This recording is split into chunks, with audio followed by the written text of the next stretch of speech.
watching Car Nitty. My name is Mizan, and today I've got a car which I think is an excellent choice that a lot of people don't think about. It's a Lexus IS250, and this car competes against the likes of a BMW 3 Series E90, a Mercedes-Benz C-Class W204, and an Audi A4 B7. And I think that this car is an excellent choice amongst the three. So the 3 Series is BMW's most popular model, and you know what, when I think about it, the BMW E90 is one of the most common cars I see on the road. So clearly BMW hit the ball at the park, didn't they? Now, I used to actually have a car in this segment a few years ago. I had a Mercedes C-Class C200 compressor, which has a 1.8 litre supercharged engine, and that car drank fuel like my R32, but I didn't have anywhere near the noise, the drama, or the speed. So I quickly fell out of love with that, and I moved on to my M135i. But that's a story for another day. So I actually had a car in this segment, and I went for the Mercedes, but I could have gotten the BMW. And I also knew about the Audi, and I didn't choose to get the Audi either. But this car genuinely didn't enter my mind at that point, and I can't think of a reason why it shouldn't. Lexus is owned by Toyota, so the car is going to be reliable. We all know that. These Japanese cars are solid. Now, on top of that, you're getting a lot of bang for buck because in terms of trim, they're fully loaded. And I feel like this car has an edge against every single one of the German cars I've listed. This car has got luxury, just like a Mercedes. It's got a 2.5 litre V6, which is quite sporty. And this is actually the base engine, believe it or not, which is in line with what a BMW 325 or 330 would be, which is one of the higher end engine choices for the BMW. Then in terms of the Audi, it's loaded with tech and spec. So what Audi sort of aspire for. So this car genuinely ticks a lot of boxes and outbids its German rivals. If you're looking to pick up an IS250, you can pick one up from as little as £3,500. Now for that money, you're going to get an automatic gearbox. You can get one for cheaper, but it'll come with a manual. But let's be honest here, this car just suits having an automatic transmission. Now, along with that, you're getting a lot of bang for buck because Lexuses do come well equipped from factory. It's quite rare to find one with absolutely nothing. I mean, this is the SR model, so it's one of the sportier trims. I mean, you can't get this trim with a leather seats at all. But guess what? This car still has a reverse camera, auto folding mirrors, and sat-nav. If you think about an E90 of this generation, you didn't get an iDriver standard. You had to have the business edition. Then with Mercedes, you had two screens. One was the small screen, and one had the large screen where it flips out. I had the latter. And then the Audi, you would either get a nice head unit or you'd get the crap one. So with the Lexus, you are genuinely getting a lot more for your money in every angle. In terms of power, the Lexus has got a 2.5 litre naturally aspirated V6, and it produces 204 brake horsepower and 250 Nm of torque. It's paired with a 6-speed torque converter gearbox, which isn't the best gearbox if I'm honest. I mean, think about the age of the car. Gearboxes weren't the best back then for automatics, and it sends its power to the rear wheels via an open differential. 0 to 60 for the car is quoted at 7.4 seconds, which isn't the fastest thing in the world, but you'll see once we get behind the wheel that this car is more than just numbers. In terms of modifications, some of you wouldn't believe some of the mods are even mods. That's how nicely this car has been modified. If I showed you a stock 2008, which this car is, an IS250, you'd probably want to throw up a little in your mouth. I'm going to be honest, they're not the best looking cars. There is a reason why people genuinely do buy the E90 or the W204 or even the Audi. There is a reason. But realistically, he spent not that much money to make it look this good.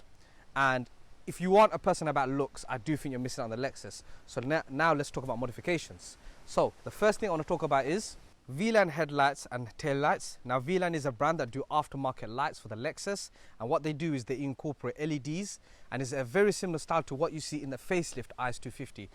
He's then got a gloss black ducktail spoiler, XXR 18-inch wheels, a yellow fog lights, a blue chameleon tint, carbon twin exhaust tips, and a JDM square plate. Not a lot of things, but when you look at the car, it makes a massive difference and you can tell it's been modified. Now, without further ado, if it's time we go for a drive, let's see what this car is all about. I'm not driving, I'm passenger first, so.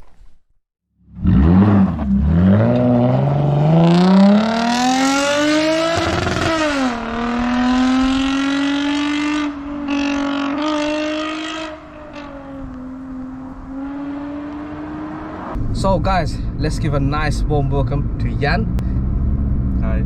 This is the owner of this IS250, and technically it's your first appearance, but it's also your second appearance at the same time, isn't it? Yeah. So Jan was the owner of the Celica that we had on the channel a few months ago, and he sold that car and he bought this for insurance reasons more than anything.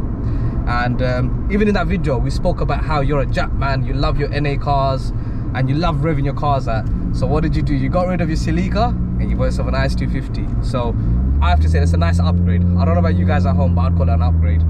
So yeah, and you've not had the IS250 for too long, because you recently got rid of the Celica, isn't it? Yeah. What was it about the IS250 that drew you to it? It was the sound and the big engine as well. Yep. Yeah. So you started following my footsteps now, isn't it? Yeah. What's your ownership experience been like so far? I never had any issue with it, and it just bounce on me to every day on a daily basis. And Yeah. That's it. Yeah, so Just need to service it on time, like 5,000, 6,000 miles all the time, and that's it. So look, this is a Lexus, which is made by Toyota. Reliable car. Yeah. And I've seen the way you drive. He is a very aggressive driver. Did you consider the 3 Series or the C-Class or even the A4? No. You're straight Jap. Straight Japanese, yeah. It wouldn't even come into your head, did it? No. And a lot of other people would be the same. They'd think straight German. They wouldn't even consider the Jap, isn't it? Yeah. What's your thoughts on the stock IS250? You know, the headlights and the tail lights and The stock headlight. yes, the headlights and tail. I mean, it just makes our car look a bit old. Yeah. Would you call it ugly? Would you go so far as to call it ugly? Yeah, I would say, yeah. Yeah, When I bought it, I didn't like it. Like, the first 2 weeks you saw the car like just change in one go. Everything was on already. You literally modified this car within 2 weeks of buying the car. You didn't waste no time. Because I think that's how ugly the stock car is, isn't it? Yeah, but the thing is, if you put some stuff on it, like some ads on, and that's it. Yeah. It just makes the car look different. Honestly, the way the car looks now, it just looks so aggressive and it looks so nice. And those headlights are the biggest things. Yeah. And a lot of people might buy this car. So I'm not going to say his name, but someone we know bought one of these, and then he thought obviously you're going to modify it. Yeah. But then when he looked at some of the costs of the headlights, the tail lights, this and that, and he just looked at it and thought, I don't know if I want to invest that money in this car. And he got rid of it, didn't he? Yeah. So it just goes to show that, you know what?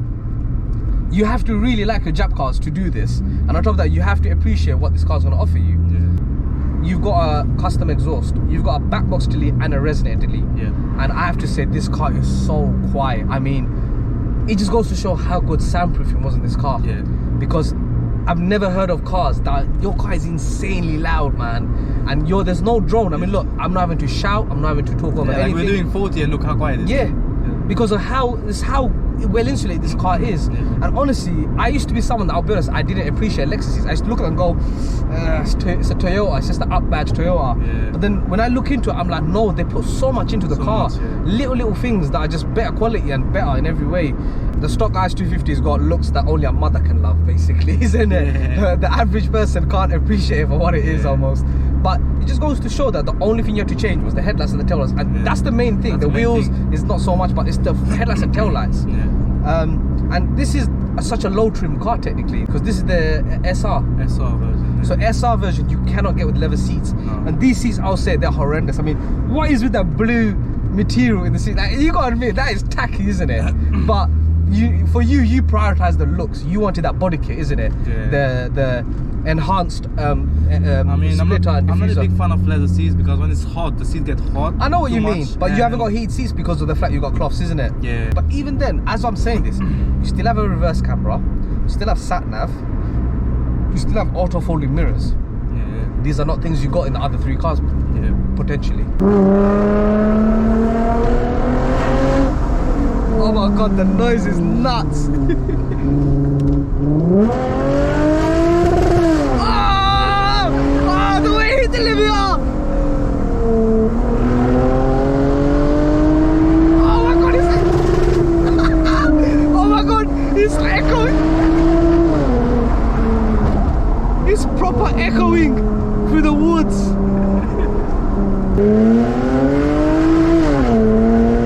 That sounds so good. Oh my god, that sounds so good. Ah, when that happens, the way he's the limiter.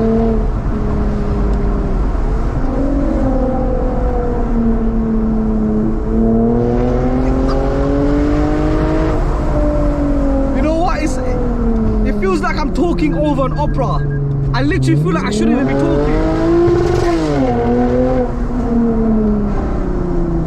Oh my god.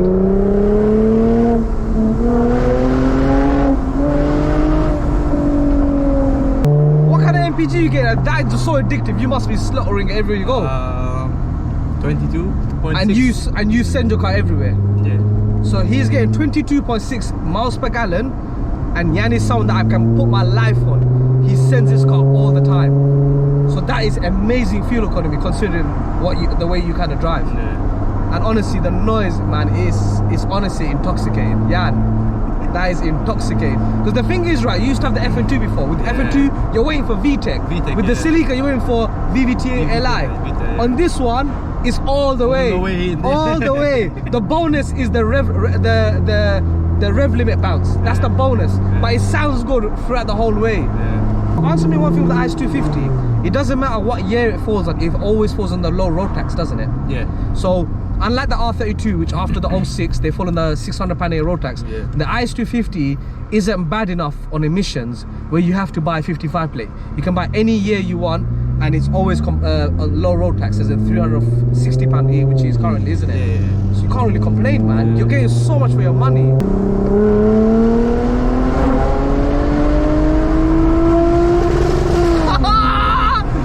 Can you control that, or it just happens randomly? No, control it. You can't. You can. Yeah. Oh my god, it sounds so good.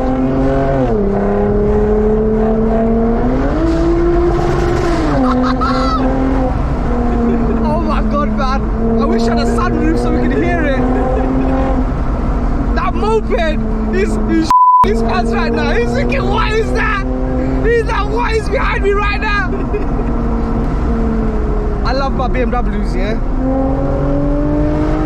And I would love to say that, you know what, a 325i would be the better car. Yeah. But a 325i with a straight six is not going to sound as good as that. Yeah. And we didn't get the IS350 in this country, didn't we? No. If we got the IS350... I mean, in America, they do IS250, all-wheel drive. Yep. And IS350 rear-wheel drive and all-wheel drive, but UK didn't have. Yeah, we only got rear-wheel drive. Yeah.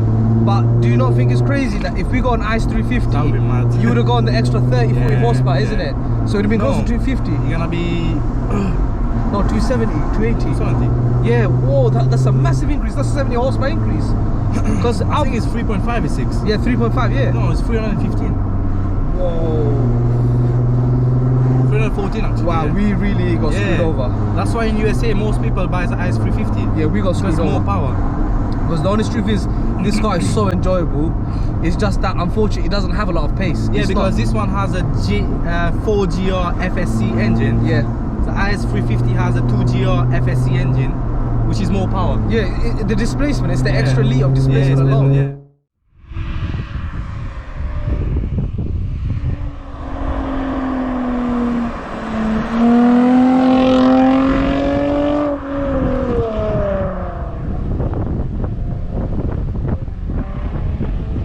Jumped in, and first thing I'm noticing is the lack of electric seats or memory seats as well on top, which is something which is quite common on the other models, isn't it? So as I previously said, Jan genuinely has sacrificed some of the luxury that you would get with the Lexus for the sportier looks on the exterior, isn't it? And then obviously this has got a 6-speed gearbox, which again is quite cool because 5-speed automatics were quite common back then, wasn't it? Yeah. So to be fair, this car has got a good gearbox, and it's not a CVT. I genuinely previously thought it would be a CVT, but it's not, is it? It's a torque converter. Torque converter. Yeah. But even then, it's still not a good gearbox, is it? It's quite sluggish and slow. But unfortunately, it is what it is, isn't it? The car is just so well insulated. I mean, look, even with the windows up, I can't even hear the cars going past me, let alone this car. And I have to say, Lexus did a remarkable job with this car. Remarkable. I genuinely do believe, as I get older, I'm starting to appreciate the Lexus more and more and what it offers over the German rivals. And I feel like it's so underrated. Like, you are getting so much for your money. Lexus's biggest accomplishment for me personally will be the LFA. By far. The LFA is always going to be, it's one of my dream cars. If I could literally afford, if I won the lottery and I could buy any car, it would be my garage. You have to remember, a company that can make a car like that, you can't take their name lightly. They are serious when it comes to being able to build cars. And when you're driving casually, the gearbox just does its thing. you can't really tell it's a slow gearbox when you're just driving normally, isn't it? It genuinely feels okay. It's when you're getting on for a bit and then you realise how bad the gearbox is.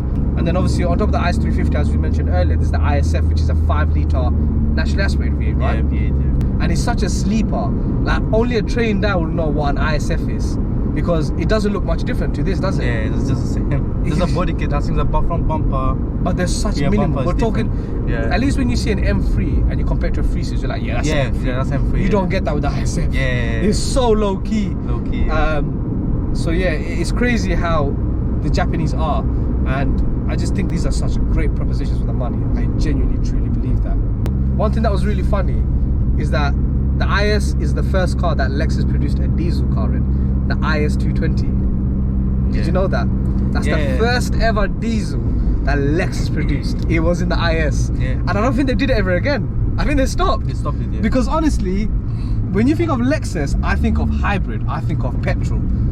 You don't think of diesel, do you? Yeah. So they literally made one diesel car and they never went back. And then also, this is the base engine, the IS250. With the BMWs, it's the 318 or the 320, and the engine in those are really bad. The 4-cylinder BMWs are honestly so bad. So a lot of people do end up getting the base engines, and it honestly kills them after on repairs and maintenance. So, but if they had got the 330 or the 325, then obviously they spare themselves some of that pain. But then they cost a lot more money than the 320s and whatnot. So the IS250 even makes even more sense when you think about it like that. And then with the Mercedes, the fuel economy is so bad, man, and you're just not getting the performance for that money, in my opinion. Like, it's 184 brake horsepower, you're on 204. So the Mercedes is even more slower, and it drinks more fuel. And you don't get none of the noise nor the pace. So it doesn't matter what proposition you look at it, the IS250 is genuinely a superior car, isn't it?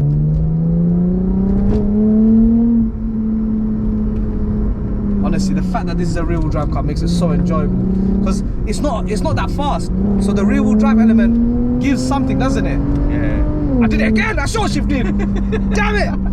It was like 6,000 RPM, and my brain was like, oh.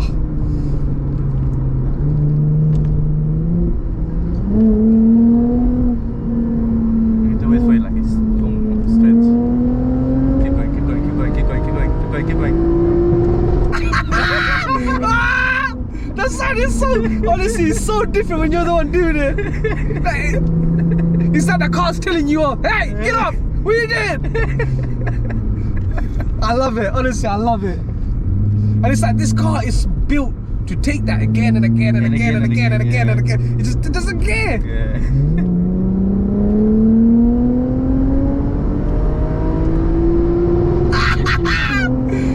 It's, oh, there's not enough road to do it again.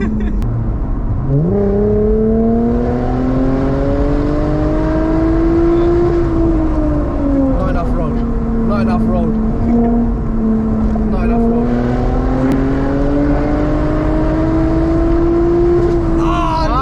Just touched it. But you know, it's making it so engaging. Look, I'm having to fight with the steering wheel. I'm literally having to fight. Nah, you know what? I think if this was an all-wheel drive car, I wouldn't have enjoyed it as much, because there's so much going on. Yeah. You can do it on first wheel. The last second, you feel like you earned it.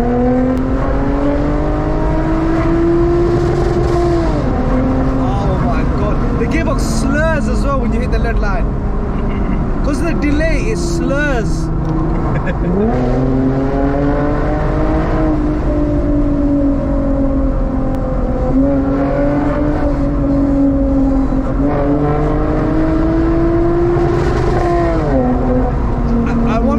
Your gauges light up orange, and when you're in the upper bit, and then as soon as you hit there, it just turns red. It's honestly like the car's telling you off, isn't it? Yeah, it's called rev limiter and warning.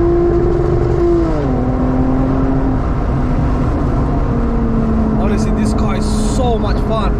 The worst thing is, this is not how Lexus designed the IS2. They didn't design it for it to be driven the way we're driving it. They designed it as an ordinary, everyday saloon to compete against the likes of those German cars I mentioned. Yet, look at the potential. You can't do this in a 330 or 320.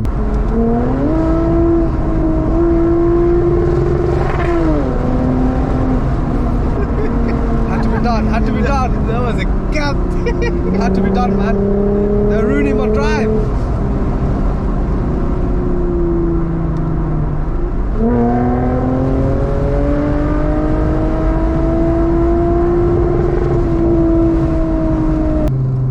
And you know what, the steering feel is decent. It's not overly feelsome, but it's decent. The brakes are good for the power you're pushing. I do think if you're pushing more power, the brakes are weak. Yeah. But they are quite hot because you were really going on them earlier, weren't you? Tell me what car. Tell me what car you're gonna get that can do this. Name me one car at this kind of budget, under 5 grand. And remember, an R32 you cannot get for 5 grand. There's nothing, is there? Yeah. I can't think of anything. And the best part about this car is you just know it's reliable. When an IS250 was designed in Nagoya, Japan, they designed it for a gentleman. They gave the base car a beautiful sounding V6 and muzzled it like a wild dog. They gave it class and elegance rather than aggression and grunt. The stock car just can't appeal to a younger audience, but I'm thankful aftermarket companies and the modified community showed the world the potential behind an otherwise boring Lexus. We've now got a car that is inexpensive to buy, run and maintain, yet provides audible pleasure similar to an R32 at half the price and maintenance. It has the class of an equivalent Mercedes and sounds better than a similar age straight 6 from BMW, yet it all flies under the radar just like an Audi. If all 3 Germans were forced into a school project, I think the IS250 would be the end result. And if you're looking for a car that ticks all the boxes I've mentioned, then grab whilst you can and unleash the potential lurking underneath. Do remember to like, comment, share and subscribe, and we'll see you soon for the next one. Take care.